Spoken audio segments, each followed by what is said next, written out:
Because, boy, am I delighted to have with me a 30-year Navy veteran, Chef Joe Benedetto. Joe, thank you so much for being here. Thank you, John. Thank you for serving. It's a pleasure to have you with us here today. Well, thank you very much. I appreciate that. It's very appropriate that on Veterans Day we have a chef from Johnson & Wales University, by the way, on the staff, faculty over there. And we've got something really interesting here because I don't think I've ever seen this. I've never seen this done in person, and this is so fascinating to me, Joe. You have a cake here celebrating veterans, but you also have this sword here. And I thought this was just decoration, but it's more than decoration. So tell us what you wanted to, the salute, and also tell me a little bit about Well, that. Good. Well, thank you very much. Well, first off, I want to give credit to the cake maker, which is the president of our baking and pastry club, Joel Toliento. He worked the weekend and put the cake together, and all the logos are edible paper. Beautiful cake. So, and traditionally, in military ceremonies, a sword is used to cut the cake, and this is to symbolize that the men and women in uniform are the protectors of our country and the rights and freedom that we all enjoy. So an actual sword is used to cut the cake? Yeah, this is my uniform sword. Wow. And the sword is used.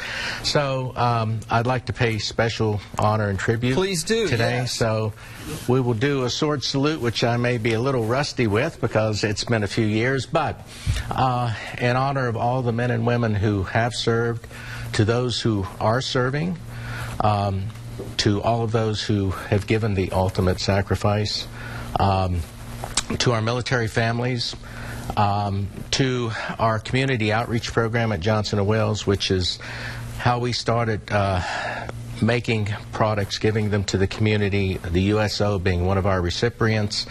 And this was all started by our former outreach coordinator, Miss Bernice Parente, who retired several years and sadly lost her battle with cancer a few weeks ago. So this is in memory of her.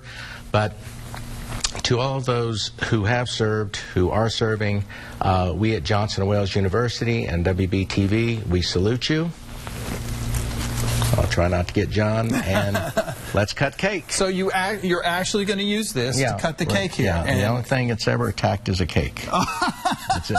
Well, there you go. You ready? Go ahead. All Yeah, right, good. So we'll cut our cake.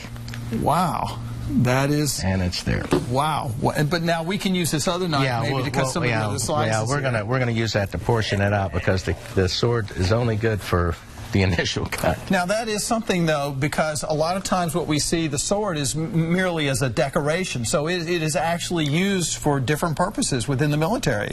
Well, it is, and it is, you know, for now it's basically a traditional carryover for the uniform, and so you know, all the services, all the branches of the services have their specific style of sword that they use, and so this is the naval officer's sword. And we are delighted that you would come in, and Joe is a Navy veteran himself, and we're just grateful for your service and that of all of our other veterans out there. Well, thank you, John. And we're going to have to go to commercial break here, but we'll cut the rest of this cake because, you know, the ravenous crew and the folks who are in here today will make quick work of this, I can tell you right now. Well, thank you. All right, thank you, Joe. And stay with us. We're going to have a final check of our weather. We've got some guests in the studio.